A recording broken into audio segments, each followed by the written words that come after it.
사랑하는 우리 성도님들, 이종훈 교수입니다. 제가 사실 교회 싫어하고 미워하는 사람으로 유명한 사람인데 요즘 전국의 거의 모든 교회를 다니는 사람이 돼버렸습니다. 이게 어떻게 된 건지 하나님 다 은혜인데요. 사실 제가 헤어스타일이 독특하죠.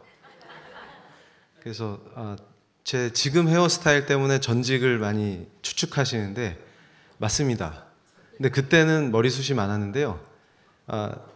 회심했으면 기르지 왜 그러고 다녀? 그래서 제가 그랬습니다. 저도 기르고 싶습니다. 이게 테두리만 남아가지고요.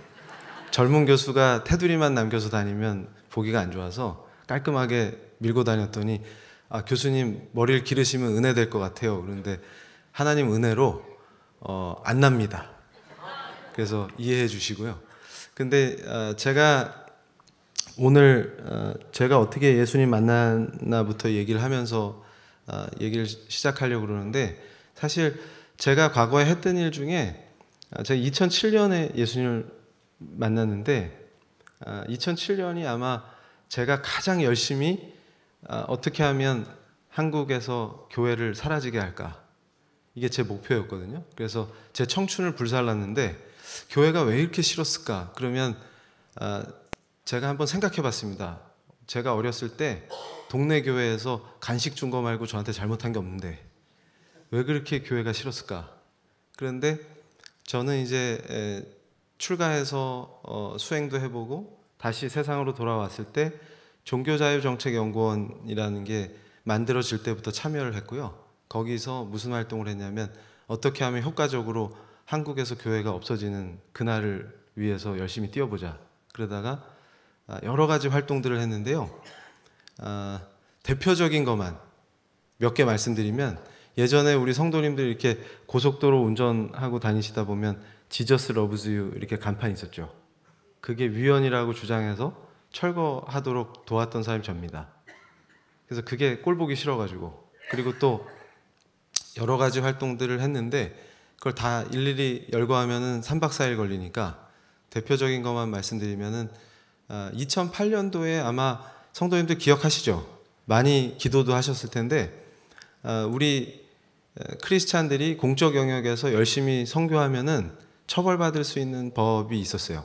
그래서 그게 입법될 뻔했었습니다. 그게 2008년 11월이었는데 아마 종교 편향 방지법 이런 이름으로 등장했었죠. 근데 다저녁 때 또 제가 법 얘기하면은 저처럼 머리가 빠지십니다. 그래서 법 얘기는 자세히 안 할 건데 그 법을 2007년에 기획했던 사람이 저예요.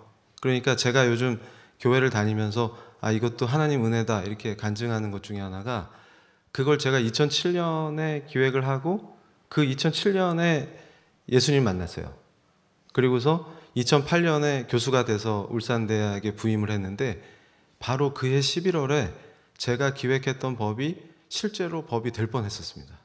근데 그게 만약에 법이 됐다 그러면 아마 공직에 계신 우리 장로님들, 집사님들 많이 힘드셨을 거예요. 그래서 그걸 또 그 법을 막을 때 하나님께서 저를 사용해 주셨거든요. 그래서 제가 얼마나 감사한지 모릅니다. 왜냐하면 요즘 전국 교회를 다니다가 만약에 그 법이 통과됐으면 장로님들하고 인사 나눌 때 이 교수 당신 덕분에 지난달에 잘렸어 이러면 서로 인사할 때 은혜가 안 되지 않습니까? 근데 여긴 잘 안 웃으시네요. 네. 그래서 좀 당황했습니다. 보통 이럴 때는 웃는데, 그래서 진지하게 경청해 주셔서 그런 것 같은데 제가 예수님 만난 해가 바로 그 법을 기획했을 때예요. 그러니까 그때는 제가 좀 더 총명했습니다. 그래서 어떻게 하면 효과적으로 교회를 공격할 수 있을까 이런 걸 연구하다가 아마 2007년도에 저를 검색해 보시면 그때는 머리가 길었는데 엄청 많이 등장해요. 근데 제가 등장할 때마다 꼭 뭘 발표하냐면 기독교가 세운 학교에서 예배 못 드리게 하고, 기독교가 세운 학교에서 기도 못하게 하고, 그런 거 주로 발표, 그게 왜 인권인지 이런 거 설명하는 사람이 꼭 저였어요. 그러다가 주로 제가 활동했던 거가 그런 거고, 대관고등학교에서 한 학생이 종교의 자유를 부르짖으면서 예배 거부할 때 그 종교자유정책연구원이라는 제가 설립 때부터 참여했던 그 단체가 소송을 했죠. 그래서 결국은 이겼습니다. 그래서 지금 제가 걱정하는 것 중에 하나가 그때 제가 만들었던 그 프레임들을 지금 돌려놓지 않으면 우리 교회의 미래가 없다 이거거든요. 근데 신기하게 하나님께서 제일 열심히 활동하던 바로 그 2007년에 저를 만나 주셨어요. 근데 그때 제가 그 법을 기획해 놓고 그것만 기획한 게 아니었습니다. 사실은 지금도 아마 그 자료가 남아 있을 텐데 3대 입법과제라는 이름으로 요 세 발이면 핵미사일급으로 한국 교회를 굉장히 위기에 빠뜨릴 수 있겠다 이렇게 생각해서 3개의 법을 기획해 놓고 너무 열심히 일했으니까 열심히 일한 당신 잠깐 쉬어라 그런 광고 문구도 있죠. 그래서 제가 쉴 때는 주로 어딜 갔냐면 저한테 친정집 같은 곳이 절이었어요. 왜냐하면 어릴 때부터 절이 익숙하고 제가 또 20대 초반에 출가했던 사람이기 때문에 스님이었던 사람이기 때문에 절을 좋아합니다. 지금은 별로 안 좋아해요. 근데 절에 가서 휴양도 할 겸 그 다음에 간 김에 제 연구도 할 겸 또 제가 이 세부 전공이 법철학이라는 과목이 있습니다. 제가 전공이 법철학이거든요.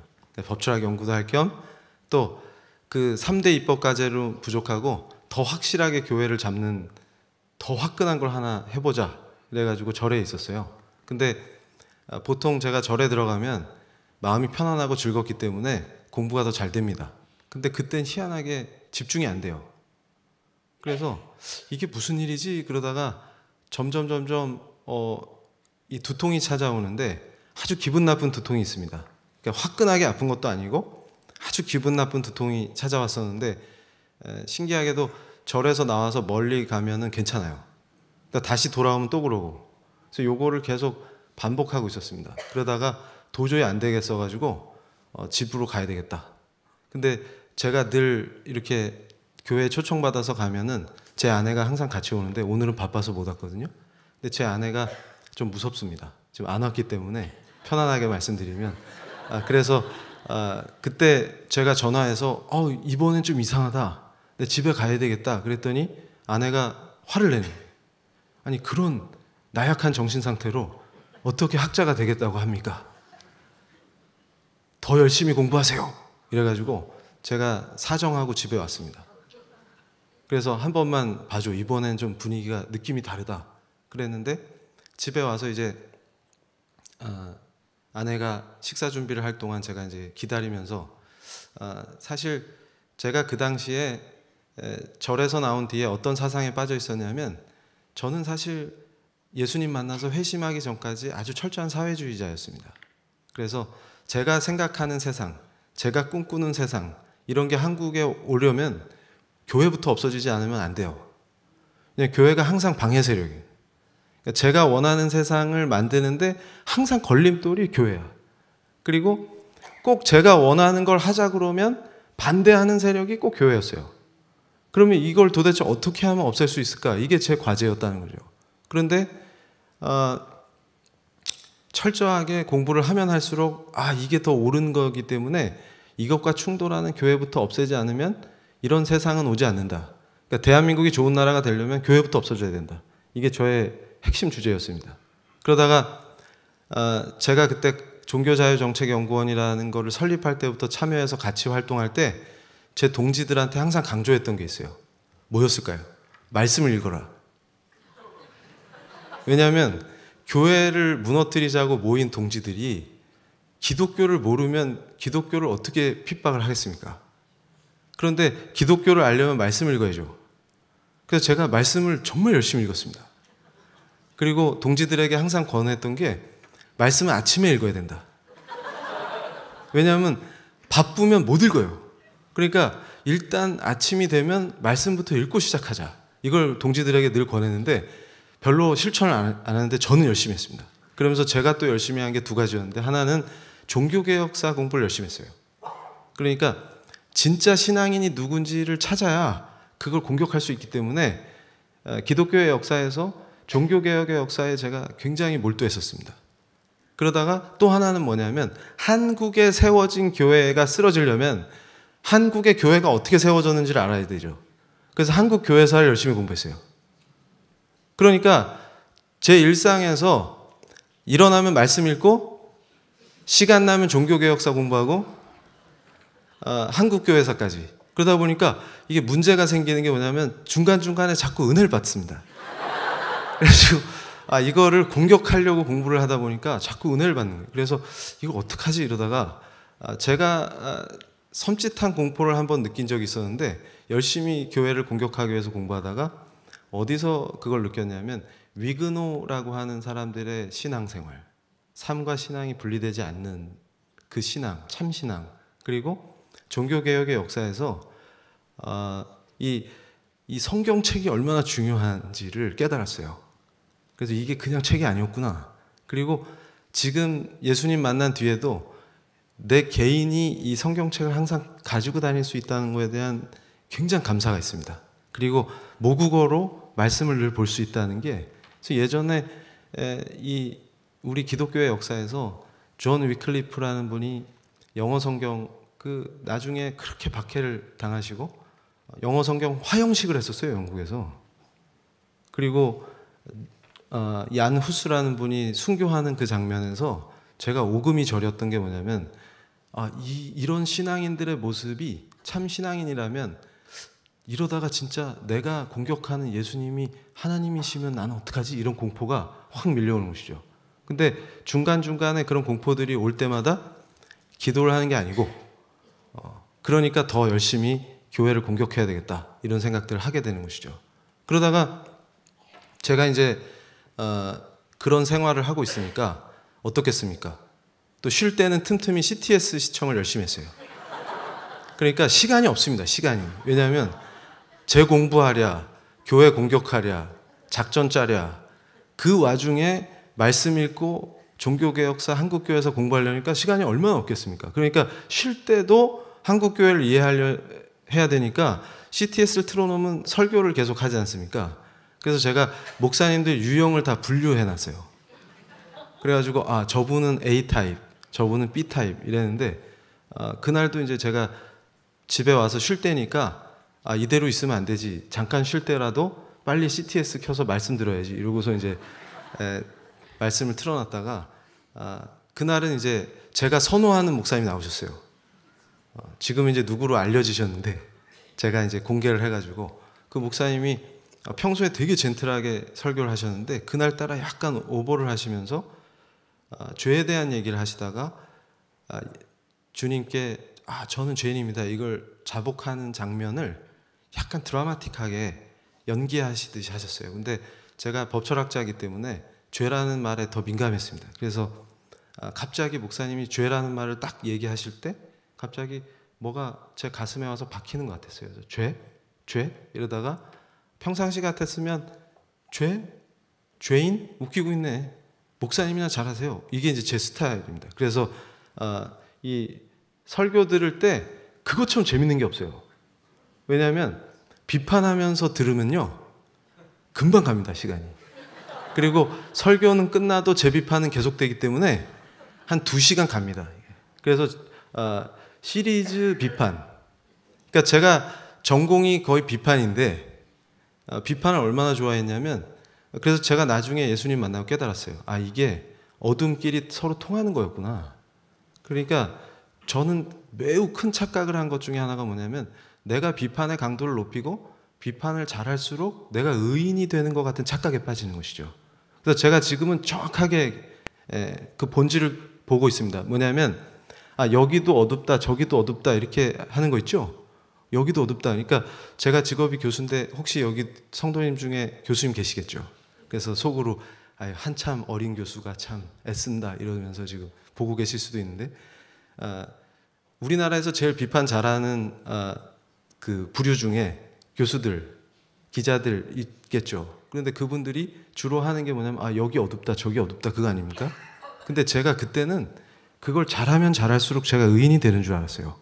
근데 나중에 예수님이 저를 만나주신 뒤에 단박에 깨달은 게 뭐였냐면 내가 어둠 속에 있기 때문에 어둠을 좋아했구나.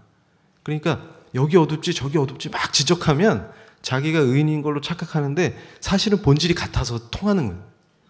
그거였구나. 그러니까 제가 깨달은 게 뭐냐면 어둠은 빛으로 물리치는 것이지 같은 어둠끼리는 절대 아무것도 할 수 없습니다. 여기 어둡다 저기 어둡다 떠드는 것은 어둠을 확장시키는 것밖에 못해요. 더 어둡게 만드는 것밖에 못합니다. 인간을 더 절망시키는 것밖에 못합니다. 그러니까 제가 그때는 그게 의인인 줄 알았어요. 그래서 죄인 하고서 또 조롱하려고 시리즈 조롱을 하려고 그랬죠. 근데 제가 간증하면서 가끔 그때 혀가 딱 굳었습니다. 이런 표현하니까 어떤 분들이 몇 도로 굳었어요. 말렸어요. 그런데 저는 그런 데 또 관심이 있어요. 근데 저는 그런 데 관심이 없습니다. 그래서 제가 표현을 바꿨어요. 굳었다 보다는 언어를 잃어버렸다. 그게 더 정확한 표현인 것 같습니다. 그 당시에 제가 함부로 떠들고 함부로 조롱하다가 갑자기 말문이 탁 막혀버린 것이죠. 그러니까 언어를 갑자기 잃어버린 것 같은, 그러니까 말을 할 수가 없는 상태가 됐습니다. 그런데 그때 이분이 예수님이시구나, 그걸 그냥 직감했죠. 예수님이시다. 근데 이제 신기한 건 뭐였냐면 제가 엄청난 의인인 줄 알았는데 예수님이 제게 다가오시니까 바로 직관적으로 깨달았어요. 제일 첫 번째로 든 생각이 뭐였냐면 나는 죽었구나 였습니다. 나는 죽었구나입니다. 그러니까 할 수 있는 게 아무것도 없어요. 그러니까 인간의 세속법정에서는 저를 위해서 변론해 줄 변호사도 있고 제 자신도 저를 위해서 항변할 수 있지만 주님이 오시면 그냥 죽는구나. 근데 그때 제가 깨달았습니다. 제 내면, 제 안에는 제가 그토록 제가 의인이라고 까불었는데, 의롭다고 생각했는데 의로움이라는 게 제 내면에는 병아리 눈곱에 100만 분의 1도 없는 전적으로 부패한 자구나. 그걸 그냥 알게 됐어요.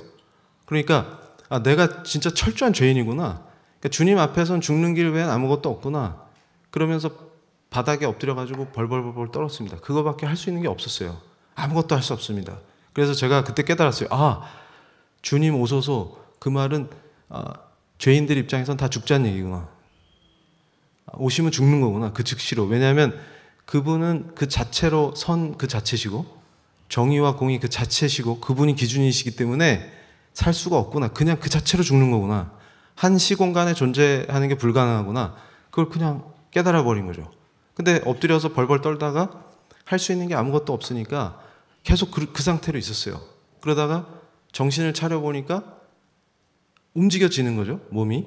근데 말이 안 나와요. 몸은 움직여지는데. 그래서 제일 먼저 했던 일이 뭐였냐면 밖에 나와 봤습니다. 근데 신기한 게 지금도 기억하면 또렷하게 기억이 나요. 제가 그때 서울에 있는 명륜동에 살았습니다. 그래가지고 늘 다니던 그 골목길이에요. 늘 다니던 골목길. 대문을 열고 나왔는데 골목길 그대로죠. 그리고 나무도 그대로고. 근데 신기하게 모든 게 바뀌어 있는 겁니다. 그러니까 제가 얼마나 삐딱한 애였냐면 그 골목을 제가 뭐라고 불렀냐면 거지 같은 골목길 이렇게 불렀습니다. 근데 그 거지 같던 골목길이 갑자기 너무 아름다워진 거예요. 그래서 햇빛에 나뭇잎이 반짝거리는데 그게 너무나 아름답고 이런 멋진 골목길이었다니. 근데 제가 늘 다니던 바로 그 골목길이었습니다. 근데 더 충격적인 건 뭐였냐면 바닥에 깨진 아스팔트 틈새로 잡초가 자라잖아요. 그게 그렇게 예뻐 보여요. 그렇게 아름다울 수가 없습니다. 그리고 제가 애들을 싫어했어요. 그래서 동네에서 떠드는 애들 제일 싫어했습니다. 공부하는데 방해된다고. 근데 어떤 꼬마가 놀다가 세발 자전거를 엎어놓고 자기 집으로 뛰어들어갔나 봐요. 자전거가 이렇게 엎어져 있는데 평상시 같았으면 분명히 한 소리 했을 겁니다. 가정교육을 저따위로 시켜서. 그리고 보도블록 깨져 있는 데서 자라난 잡초 보면 또 제가 뭐라고 했겠어요. 지방자치를 이따위로 하니까 분명히 그랬을 건데, 근데 갑자기 그 세발 자전거를 가지고 놀았을 그 어린이가 누군지 모르는데, 본 적도 없는데 걔가 그렇게 사랑스럽게 느껴져요. 그러니까 만약에 그 아이가 그 골목길에 서 있었으면 제가 사랑한다 이랬을 뻔했어요. 그럼 이상한 아저씨다 얘기죠. 그리고 잡초가 너무 예뻐. 이걸 어떻게 했냐. 그래서 제가 한참을 멍하니 있다가 오후에 바람이 산들산들 부는 골목길에서 갑자기 불현듯 떠올랐습니다. 뭐가 떠올랐냐면 분명히 예수님이 나에게 오셨는데 내가 분명히 죽는다고 생각했는데 안 죽었죠. 그럼 이게 어떻게 된 거지? 그때 생각이 되기 시작한 거예요. 그때 제가 그동안 교회를 공격하고 싶어서 열심히 있었던 말씀이 갑자기 가슴에서 훅 하고 올라오는 겁니다. 그러니까 제가 읽었던 말씀 속에 나타나신 예수님이 떠올라요. 그러니까 당신은 누구십니까? 그래서 요즘 제가 청년들한테 하는 말이 있어요. 저는 20대에 출가할 때 이유가 뭐였냐면 제가 누군지가 그렇게 궁금한 거예요. 내가 누군지도 모르겠고 내가 어디서 와서 어디로 가는지도 모르겠는데 도대체 뭐냐 이게. 그 궁금증 때문에 견딜 수가 없었어요. 근데 아무도 저한테 그 얘기를 해주질 않습니다. 질문하면 때려요. 그런 걸 왜 물어봐, 공부나 하지. 그런데 어디서 와서 어디로 가는지도 모르고 내가 누군지도 모르겠는데 공부는 해서 뭐합니까? 그래서 큰 스님한테 여쭤봤어요. 그랬더니 출가하면 알 수 있다는 거야. 그래서 바로 했어요. 그랬더니 달라진 건 헤어스타일밖에 없습니다. 패션하고. 그래서 여기 들어오면 알게 된다더니 더 골치 아파. 더 모르겠어. 그랬는데 제가 질문이 바뀌었습니다. 그래서 요즘은 청년들한테 그렇게 얘기해요. 질문 자체가 잘못됐다. 내가 누군지를 물을 게 아니고 그분이 누구신지를 알아야 된다. 거기에 모든 게 달려있다. 그가 누구냐? 예수가 누구냐? 그거다. 그걸로 끝난다. 그분이 누군지만 알면 모든 게 끝난다. 다 해결된다. 모든 의문, 모든 궁금증, 내 삶의 문제, 고통 등등등 이거다. 그분이 누구시냐? 근데 갑자기 제 가슴이 먹먹해지는 겁니다. 바로 그 예수님이. 그래서 저는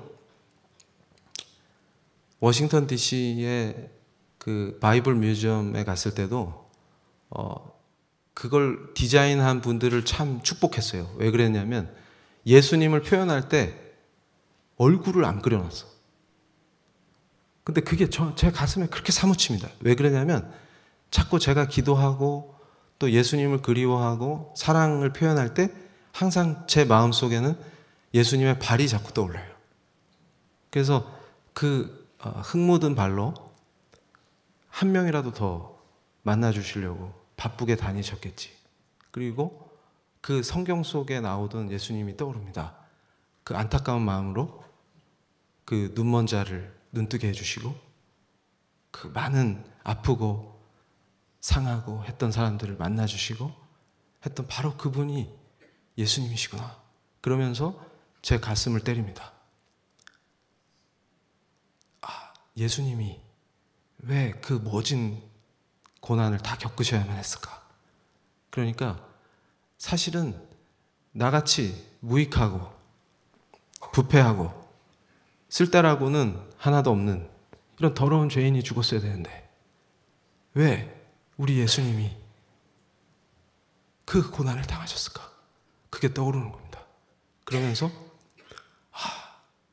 예수님과 함께 동행했으면서도 그 예수님이 정확하게 누군지도 모르고 못 믿었던 그 바보 같은 제자 도마에게 찾아오셔가지고 부활하신 뒤에 그 못자국난 손을 만져주시면서 나다 이러실 때 그게 느껴지는 이게 정말 내가 이런 자구나.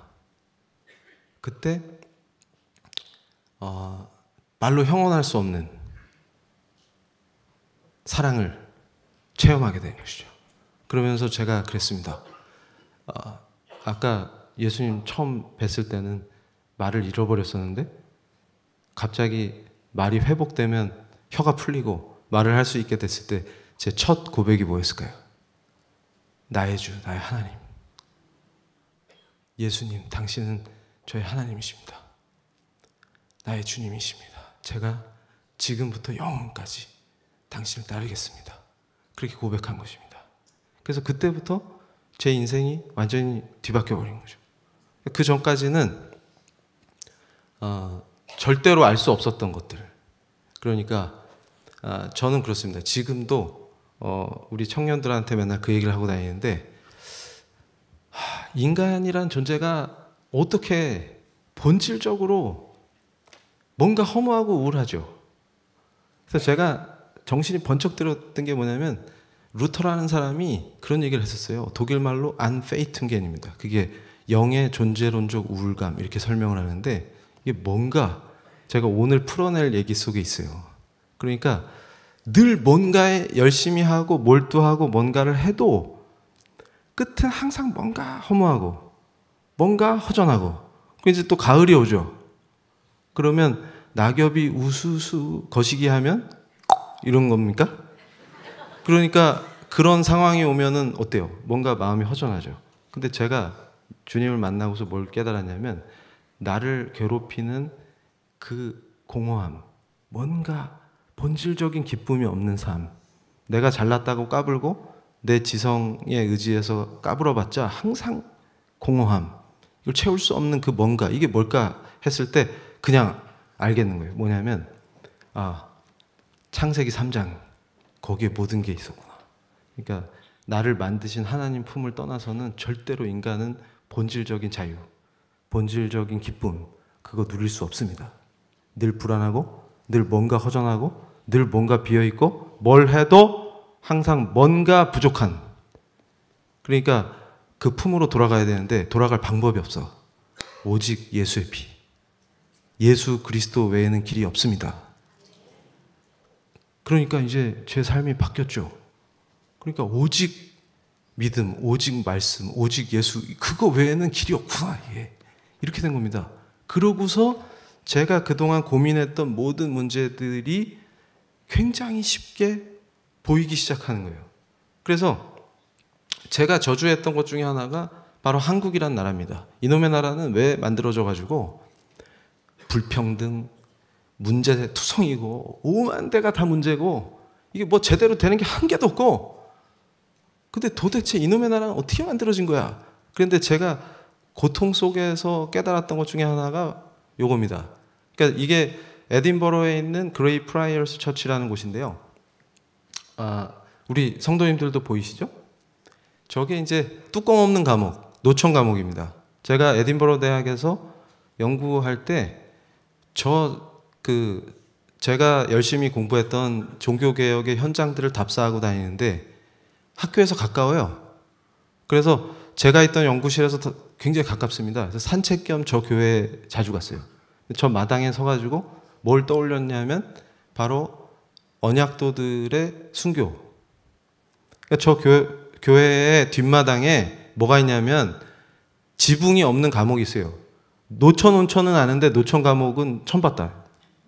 이게 뭔 얘기냐면 저기다 잡아놓고 신앙을 부인하면 나가면 돼요. 뚜껑이 없으니까. 근데 안 나가고 다 순교를 했다. 근데 저한테는 예수님 만나고서 눈물로 철철철 눈물을 흘리면서 고백한 게, 예수님, 당신은 나의 주 나의 하나님이시고 당신을 위해서 이 생명을 아낌없이 내놓을 준비가 되어 있습니다. 이렇게 고백했던 자가 막상 저 자리에서 생각해 보는 거예요. 저 상황에서 나였으면 어떻게 했을까? 담을 넘었을까? 아니면 내 신앙을 부인할 수 없으니까 순교했을까? 이걸 막 제 자신에게 물어봐요. 근데 여름에도 바람이 불면 서늘한 동네예요, 저 동네가. 그러니까 제가 스스로 확신이 있다고 생각했는데 진지하게 생각해 보니까 갑자기 겁이 나는 거예요. 진짜 저 상황이면 정말 그렇게 할 수 있을까? 근데 제 의문이 뭐였냐면, 그러면 여기서 다 순교한 사람들은 어떻게 이게 가능했을까? 이거였습니다. 그래서 제가 저 자리를 계속 맴돌았어요. 그리고 비도 맞아보고 일부러. 저 동네에서 우산 쓴 사람은 한국 사람밖에 없습니다. 어차피 우산이 의미가 없기 때문에. 근데 비도 맞아보고 말려도 보고 이러면서 왔다 갔다 하죠. 근데 밥을 안 먹고 돌아다니면 배만 조금 고파도 기분이 나쁘죠. 근데 여기 잡혀온 사람들은 죽음의 공포 앞에 있는데 어떻게 1200명이나 되는 사람이 순교를 했을까?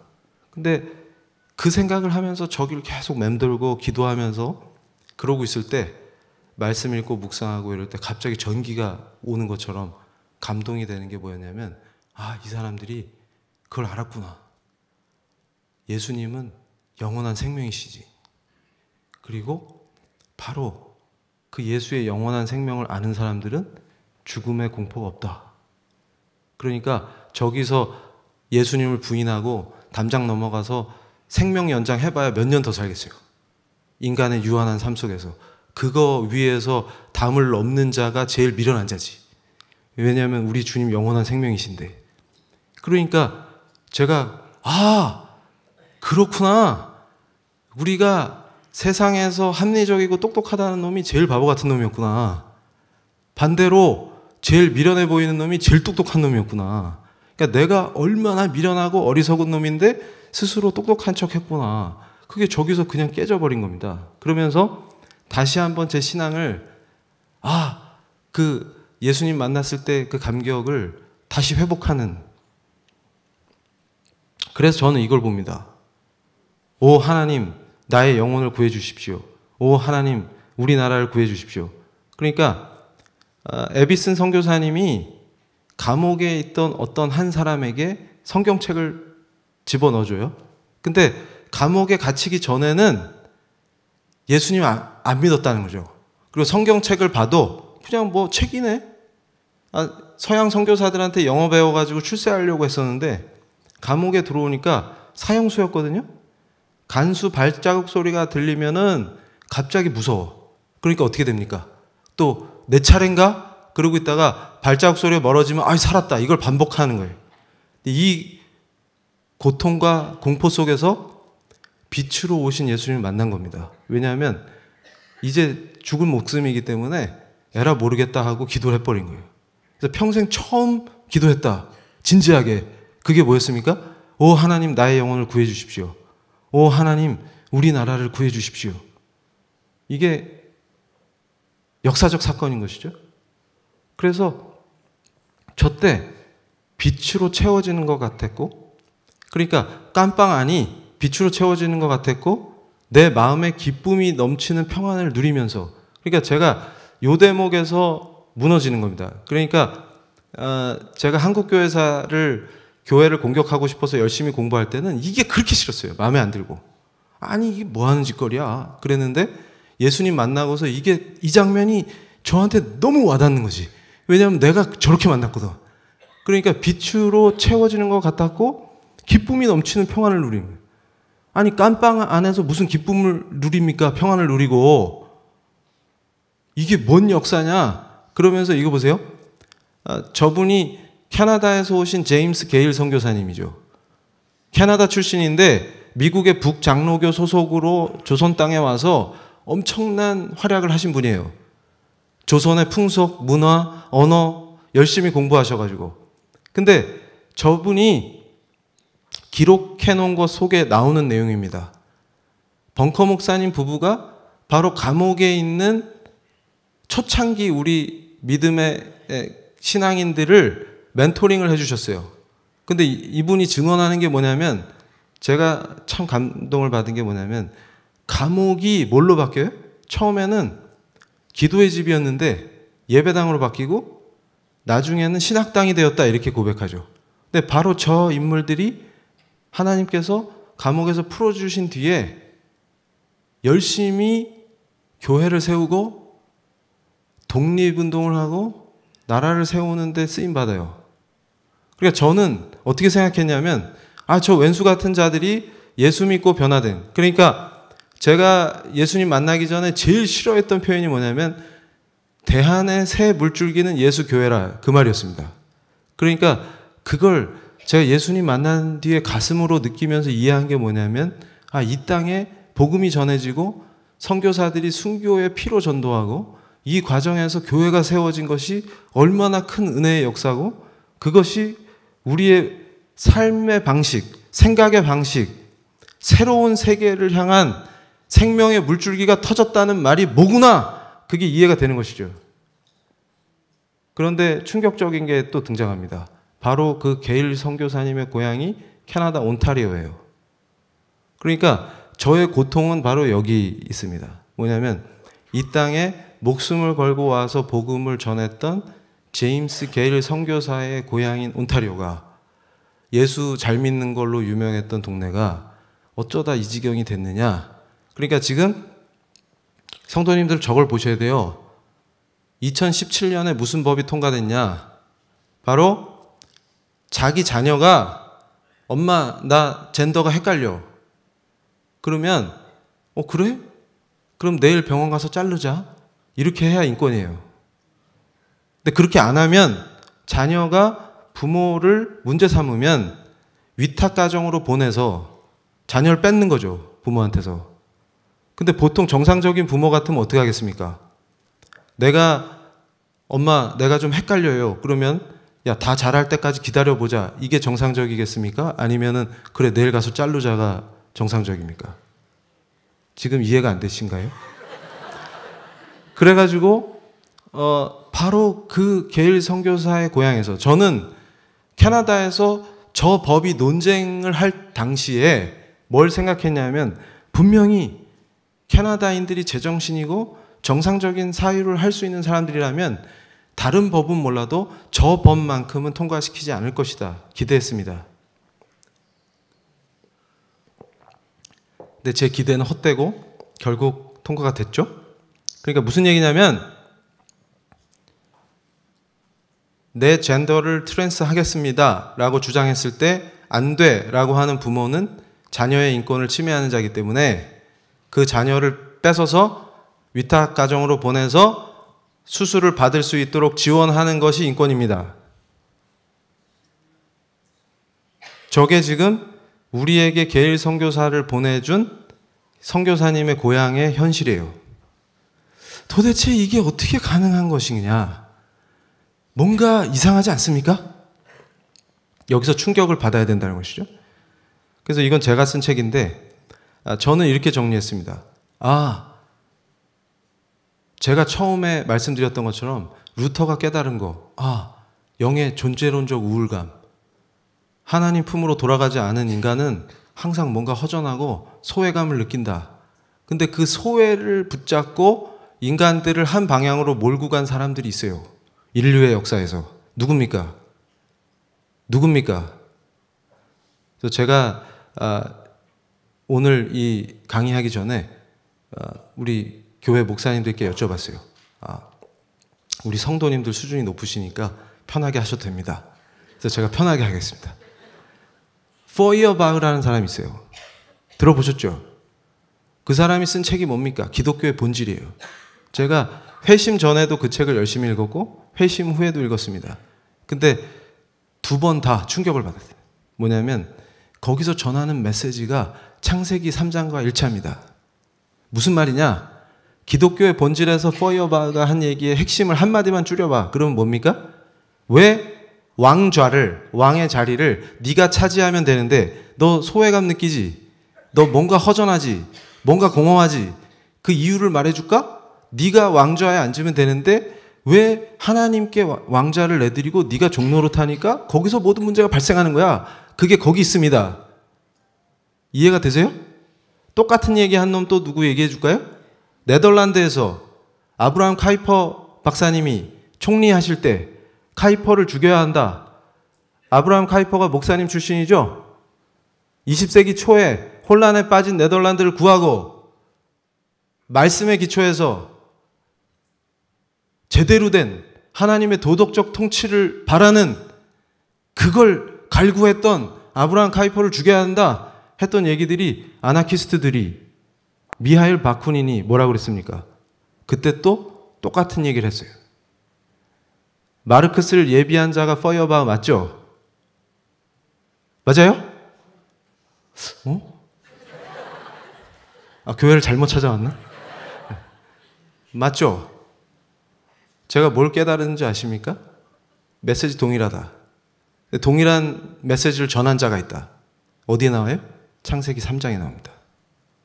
하나님을 대적하라. 하나님하고 레벨이 같아진다. 그래서 제가 깨달았어요. 그래서 저 책을 썼습니다. 뭐냐면 인류의 역사에서 인간이 항상 교만해서 예수님은 하나님이 아니고 하나님의 유일하신 아들이 아니고 인간에 불과해라고 끄집어 내리는 역사가 있었죠. 신학의 역사에서. 맞아요? 기독 사회주의가 어디서 나옵니까? 예수님을 끌어내리는 거죠. 인간으로. 예수님의 신성을 부정하면 되죠. 높아질 대로 높아진 인간이 자기가 하나님이 되겠다고 까부는데 교만의 끝에서 그래도 인간이 못하는 게 있었어요.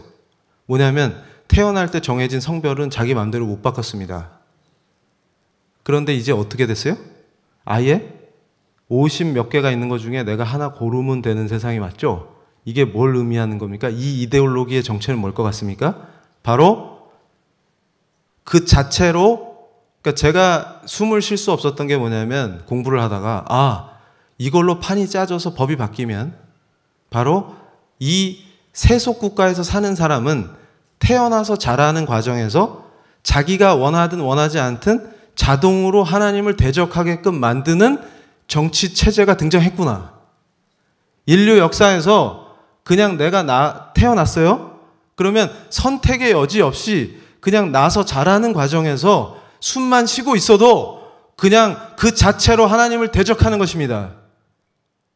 내가 하나님과 같아지는 것입니다. 오히려 하나님보다 더 높아져서 하나님을 비웃는 것입니다. 그것이 헌법과 법체계가 되는 것입니다. 하나님 나라와 세속국가는 동일할 수 없죠. 그러나 우리 크리스찬은 우리가 살고 있는 영역 속에서, 우리가 살고 있는 이 세속국가에서 하나님의 도덕적 통치가 나를 통해서 실현되는 것이 나의 존재 이유인 것입니다.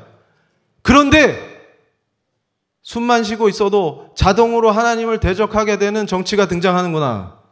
그런 법이 세팅되면 내가 원하든 원하지 아니하든 이 세속국가가 하나님의 은혜 속에서 살아남는 그 나라가 아니라 정면으로 하나님을 대적하는 나라가 되는 것이구나. 세속국가의 성격이 하나님을 대적하게 되는 것이구나. 그걸 깨닫게 된 것입니다. 그래서 제가 이걸 강조합니다. 인류사를 제발 확인해봐라. 유럽을 쓰나미처럼 휩쓸었던 68혁명의 정신이 뭐냐? 바로 하나님을 대적하고 종교개혁 이후에 유럽에서 지적 도덕적 영향력을 갖고 있던 기독교 문화를 문화혁명을 통해서 제거하는 과정이다. 해체하는 과정이다. 아닙니까? 요즘 한겨레 신문도 교회에서 거짓 뉴스 생산지다 이러는데 이것도 거짓 뉴스입니까? 68혁명을 제가 지어냈습니까? 그리고 68혁명의 정신이, 혁명 정신이 만들어질 때 왜 유럽의 젊은이들이 지금 중국 공산당의 마오쩌둥의 사진을 들고 시위를 합니까? 저것도 제가 지어냈습니까? 아니면 사진을 조작했습니까? 우리 성도님들 공부 많이 하셨잖아요. 유럽의 역사를 다 알고 있지 않습니까? 저게 사실이죠. 68혁명의 정신적 바탕에는 뭐가 있습니까? 중국의 마오이즘이 있죠. 마오이즘의 홍위병들이 뭘 했습니까? 권위를 해체하죠. 부모님의 권위, 선생님의 권위, 모든 금지하는 것을 금지하라가 68혁명의 혁명 슬로건 아닙니까? 그 얘기는 뭐예요? 권위를 해체하라는 것이죠. 유럽에서 가장 강력한 권위를 갖고 있었던 게 뭡니까? 문란하면 안 된다. 음란하지 마라. 누가 가르칩니까? 성도덕, 성윤리, 한 남자와 한 여자의 만남, 그리고 자녀와 함께 이루는 하나님이 보시기 합당한 복된 가정, 이런 것들이 어디서 나옵니까? 지금 제가 기가 찬 것 중에 하나가 기독교 대학인 한동대학에서 폴리아모르? 그게 뭡니까? 폴리아모리? 다자연애? 그러니까 한 집안에서 남자가 여럿이든 여자가 여럿이든 아무렇게나 모여서 살면 된다. 그거 아닙니까? 그게 인권 아닙니까? 그걸 왜 한동대에서 가르칩니까? 어떻게 된 겁니까, 지금 세상이? 그러니까 똑똑히 보라는 겁니다. 저 물결을. 그래서 제가 얘기합니다. 목사님은 강단에서 권위가 있어야 하고, 선생님은 학교에서 권위가 있어야 합니다. 가정에서 부모님은 당연히 권위가 있어야죠. 그래야 다음 세대를 양육하지 않겠습니까? 권위를 해체하면 결국 그 어린이들, 젊은이들이 피해를 입습니다. 양육이 안 되지 않습니까? 저 흐름 속에서 우리가 지금 어떤 상황을 마주하고 있습니까? 그래서 제가 얘기하는 거예요. 무신론과 유물론을 자동으로 탑재시킨다. 제가 이 강의 시작하면서 보여드렸던 종교개혁의 전통이 빛나는 영국을 생각해 보십시오. 스코틀랜드의 언약도, 잉글랜드의 청교도, 빛나는 종교개혁의 전통이 있는 영국이, 우리에게 선교사들을 파견했던 영국이 어쩌다가 저 지경이 됐죠? 원인이 어디 있습니까? 저는 그래서 이걸 주목합니다. 창조 질서를 대적하는 모든 활동들, 하나님이 분명히 말씀에 주신 말씀에 대적하는 모든 법과 제도들, 우리의 노력들, 이게 바로 하나님을 대적하는 것입니다. 창조 질서를 대적하는 것은 하나님의 도덕적 통치를 대적하는 것입니다. 그래서 저는 이걸 깨달았어요. 이 역사였구나. 그러니까 무슨 얘기냐면 공교육 시스템 안에 들어가면 자동으로 무신론과 유물론이 탑재되는 그 구조가 젠더 이데올로기의 핵심이었구나. 왜냐하면 창조 질서를 부정하지 않고서는 젠더를 얘기해 줄 수가 없죠. 그러니까 뭐부터 시작합니까? 교육의 출발이 창조가 거짓말이다. 성경이 거짓말이다. 하나님이 그분의 형상에 따라서 남자와 여자를 창조하신 게 아니다부터 시작해야 되겠죠. 그러면 뭐가 자리를 잡습니까? 하나님은 안 계신다. 무신론, 유물론, 이런 것들이 머리에 자동으로 어렸을 때부터 탑재되는 구조를 아주 자동으로 구성하게 되는 것입니다.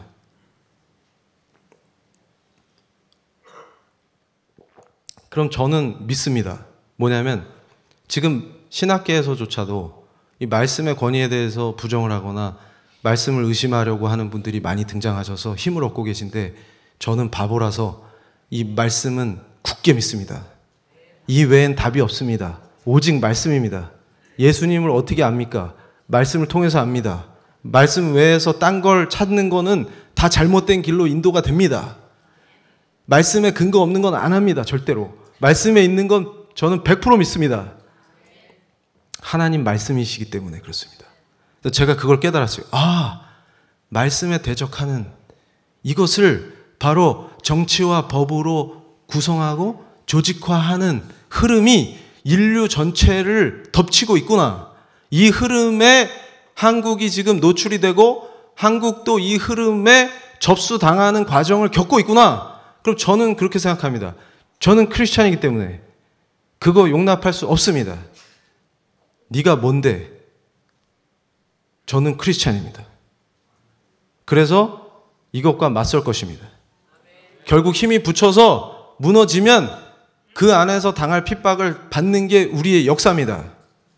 그걸 똑똑히 목격하고 있는 것입니다. 지금 전 세계의 역사의 흐름이 지금 그렇게 가고 있는 것입니다. 그래서 저는 여기서 이거였구나.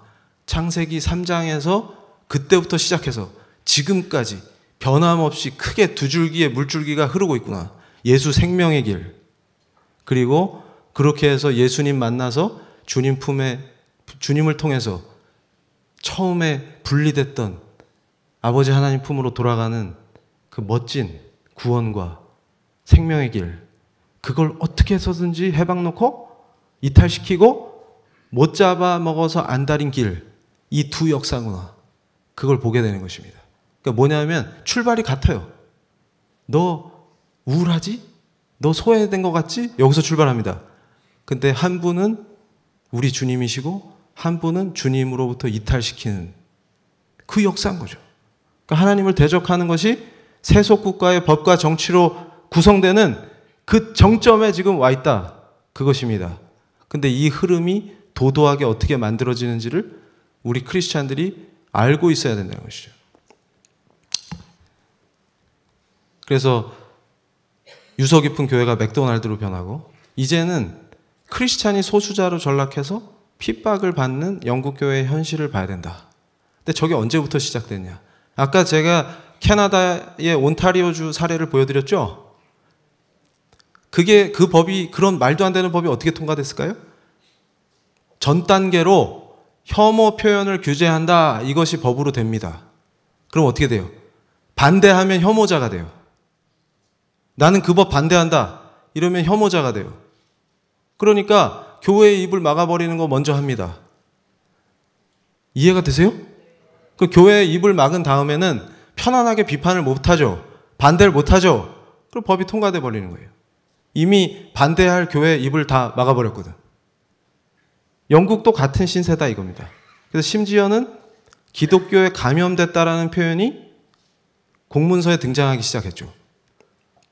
한국도 이제 평등권을 실현하기 위해서 혐오와 배제 문제에 대응하기 위해서 차별금지법을 제정하겠다 선포를 했죠. 저게 뭘 의미하느냐? 바로 혐오 표현을 규제하는 것을 법에 탑재하겠다 그 말입니다. 그러면 이제 제가 이런 강의하는 것도 혐오죠. 근데 제가 누굴 혐오했죠? 근데 제가 저 인권에 대해서 지금 시간이 없어도 1분 정도 말씀을 드려야 되는 게 뭐냐면, 인권이 어디서 출발합니까? 도대체 우리가 누리는 인권, 헌법에 명시된 기본권의 출발이 어디 있습니까? 우리 인간이 존엄합니까? 인간이 존엄하지 않으면 인권이 필요 없죠. 존엄하니까 바로 인간의 존엄성이 인권의 출발점 아닙니까? 그럼 제가 가끔 학생들한테도 강력하게 질문하는 게 있어요. 수업 시간에. 너 존엄하냐?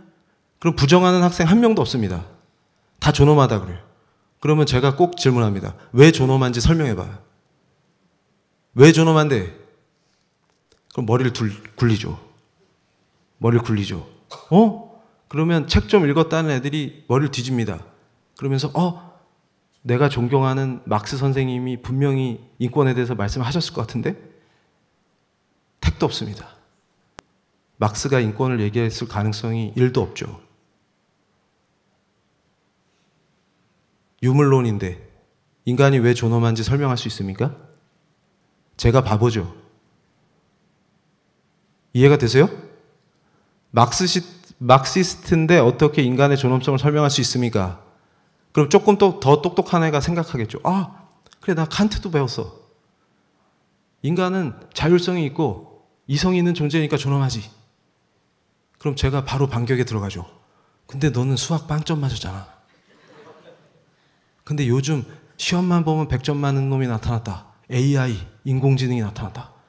그러면 걔는 열나 존엄한데 너는 빵점 맞으니까 안 존엄하네. 0이다, 0. 그럼 걔가 반발하겠죠. 교수님, 아닙니다. 저는 빵점을 맞을지언정 열나 존엄합니다. 왜 존엄한지 설명해봐. 왜 존엄한지 설명해봐. 네가 왜 존엄하냐고. 언제부터 존엄했어? 어른이 된 뒤부터? 아니요. 기어다닐 때도 존엄했는데요. 그러면 태아는 죽여도 됩니까? 어떻게 낙태가 권리가 되죠? 저는 상식으로 납득이 안 됩니다. 하나님이 주신 귀한 생명을 어떻게 함부로 죽입니까? 그게 어떻게 권리가 될 수가 있어요? 그럼 제가 묻습니다. 다시 묻습니다. 네가 언제부터 왜 무슨 이유로 존엄하냐? 대답해봐. 하나님을 대적하는 그 당당함으로 네가 왜 존엄한지 나에게 설명해봐.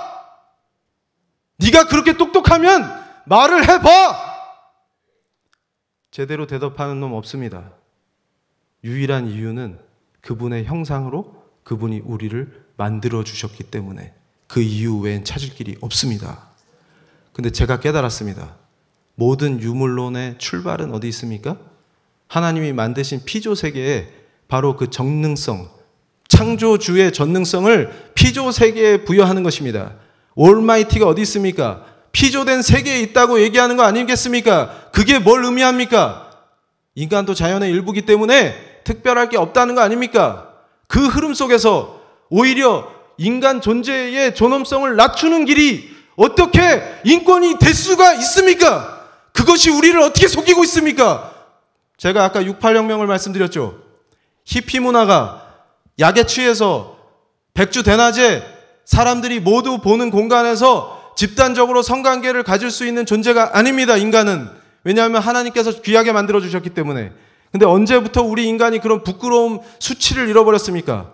바로 인간이라면 할 수 없는 짓들을 하는 것이 인권으로 구성되고 있는 것입니다. 그 얘기는 뭐냐면 하나님으로부터의 자유가 하나님의 간섭으로부터의 해방이 인권이라고 구성되는 그 길에서 바로 존엄했던 인간이 짐승의 수준으로 추락하는 그 과정에서 윤리와 도덕을 상실하는 그것을 인권이라고 가르치는 그 사조 속에서 우리가 거기에 속아서 그 흐름으로 가고 있는 것입니다. 그것을 똑똑히 보셔야 하는 것입니다. 그래서 제가 얘기합니다. 차별금지법은 다 오해야. 분명히 제가 보여드린 겁니다. 동성애는 죄다, 설교하면 잡혀가, 이런 거 다 오해다. 그런데 왼쪽에 동일한 H 교수가 뭐라고 했습니까? 오른쪽은 뉴스앤조이의 인터뷰고 왼쪽은 한겨레 21의 기사죠. 뭐라고 했습니까? 분명히 저게 제가 빨간 줄 쳐놨죠.